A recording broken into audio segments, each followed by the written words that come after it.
रोज खाई जाती है, मार भी रोज खाई जाती है। पापा तो उसे रात को परेशान रखता और उसका मामा उसे दिन में परेशान करता। इसी चक्कर में वो गर्भवती हो गई। इसलिए हमें हमारी बेटियों को बाहर से ही नहीं, घर से भी बचाना पड़ेगा। शोषण बाहर ही नहीं, घर में भी हो रहा है।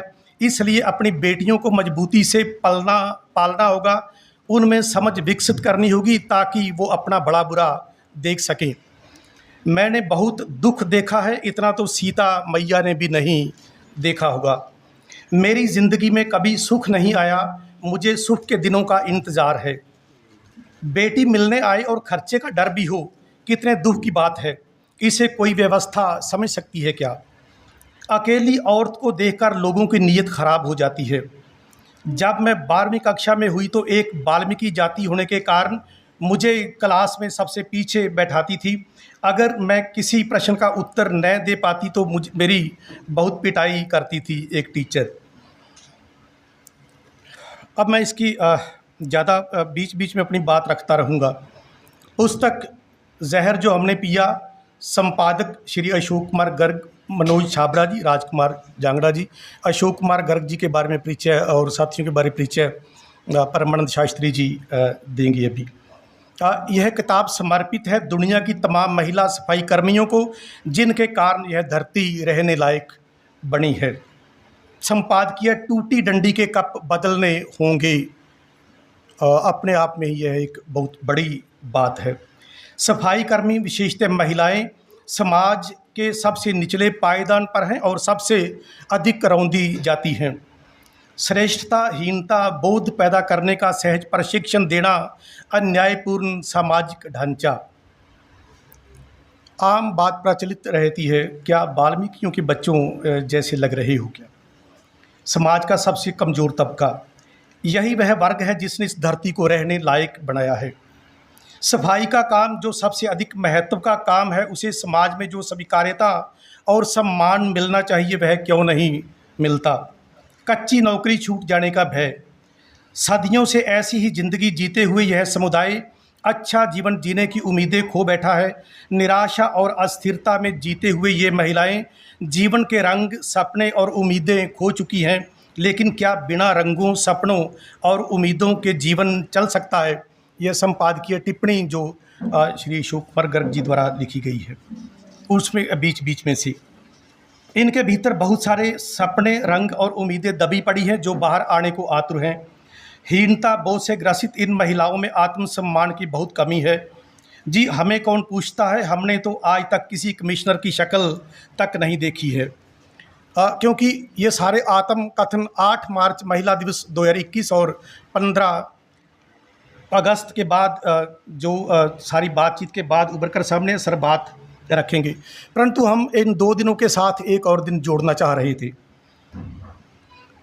पहले इच्छा थी कि 8 मार्च के समय पर ही, महिला दिवस के समय पर यह कार्यक्रम करें, परंतु हमने आज का ही दिन क्यों चुना, उसके पीछे भी एक कारण है।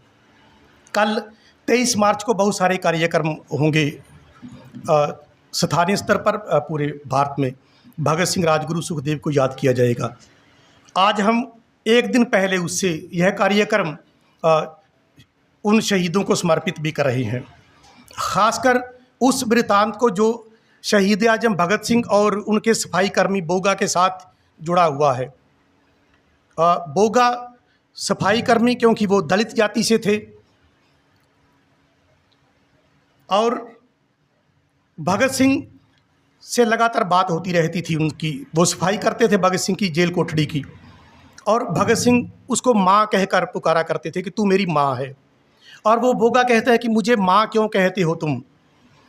भगत सिंह कहते हैं कि क्योंकि जो काम आप कर रहे हो, मेरी ये जो गंदगी उठा रहे हो, वो या तो मेरी माँ करती थी या आप कर रहे हो, और माँ के दर्जे से बढ़कर कोई नहीं और उससे बड़ा दर्जा मैं और आपको दे ही नहीं सकता, इसलिए मैं आपको माँ कहकर ही मुखातिब करता हूँ। और भगत सिंह लगातार इच्छा जताते कि मैं एक बार फांसी के फंदे पर झूलने से पूर्व आपके हाथ की रोटी खाना चाहता हूँ। बोगा ने लगातार इनकार किया कि नहीं, आप सरदार हैं, उच्च जाति से हैं, मैं आपको खाना नहीं खिला सकता। आखिर जब वो भगत सिंह को तरह से समझ गए पूरी तरह, तो उन्होंने 23 मार्च को सुबह ड्यूटी छोड़ने से पूर्व वादा किया कि जब मैं शाम को ड्यूटी पर आऊँगा तो आपके लिए खाना लेकर आऊँगा, क्योंकि 24 मार्च को सुबह आपको फांसी दे दी जाएगी।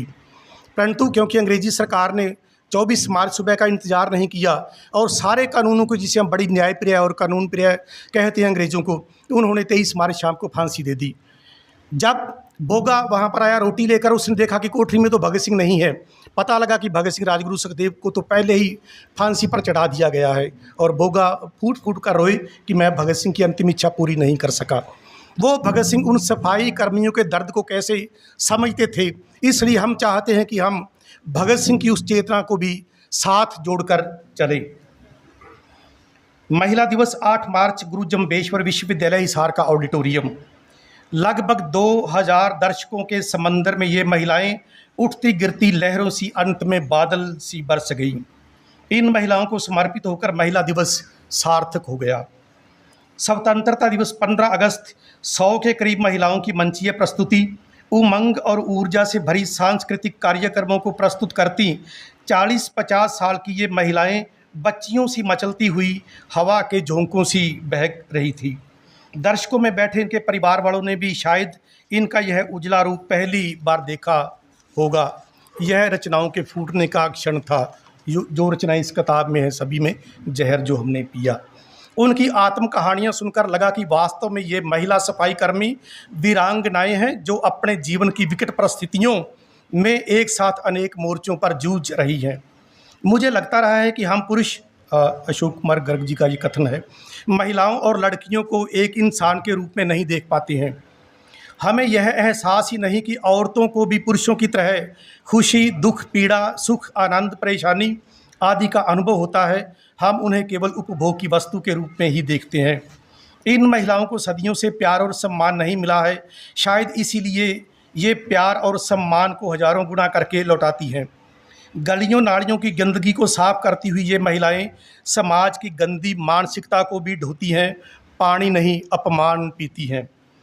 जब वे कहती हैं कि हमेशा टूटी डंडी के कप में चाय मिलती है, तो यह शब्द और ध्वनियाँ मानवीय संवेदना को झकझोरने वाली होती हैं। इन औरतों का भोगा हुआ यथार्थ समाज के सामने आना चाहिए, ताकि समाज में इनके प्रति हो रहे व्यवहार में बदलाव आए। इन्होंने जो लिखा वह इतना मार्मिक है कि उसे रचनाशीलता के दायरों में नहीं बांधा जा सकता। इतना अपमान, इतना तिरस्कार और उत्पीड़न सहने के बाद भी वे जीवटता से अपना काम करती हैं, यह अद्भुत है। बहादुरी का विशेषण चाहे जिस संदर्भ में इस्तेमाल होता हो, वास्तव में ये साहसी हैं, बहादुर हैं, जिजीविषा से भरी हैं और प्रेरणादायक हैं। यह किताब रोज़ मरकर फिर से जिंदा होती है। आप सभी ने देखी होगी ये किताब, नहीं तो देख लीजिए प्लीज़। और इन अदम्य साहसी औरतों के जीवन के स्याह हिस्से को सामने लाती हैं। इनके जीवन का यह कड़वा सच किसी भी संवेदनशील व्यक्ति को विचलित कर देगा। मुझे लगता है यह किताब मेरे जीवन का मुकम्मल हासिल है, जिसने मेरे जीवन को नया अर्थ दिया है। मुझे लगता है कि यह अपने किस्म की अकेली एक ऐसी किताब है जो साहित्य की नहीं, एक ऐतिहासिक दस्तावेज भी है। इस पर चर्चा होनी चाहिए। यह सिर्फ अशोक कुमार गर्ग जी की ज़िंदगी का ही हासिल नहीं, जो भी इस किताब को पढ़ेंगे, जो भी इस किताब के साथ जुड़ेंगे, जो भी इन सरोकारों से जुड़ेंगे, वह सभी का मुकम्मल हासिल है। अगर हम सब मिलकर भेदभाव मुक्त सुंदर समाज के निर्माण के लिए एक कदम भी आगे बढ़ते हैं तो इस किताब को सार्थकता मिलेगी। एक बार इन टिप्पणियों को विराम देता हुआ मैं महक से गुजारिश करूंगा कि कृपया वह अपना गीत लेकर हमारे समक्ष उपस्थित हों। मैंने ये भूमिका इसलिए रखी है कि हम सभी समझ लें कि इस कार्यक्रम का की मार्मिकता और इसका संवेदनशीलता का स्तर कैसे रहेगा। हम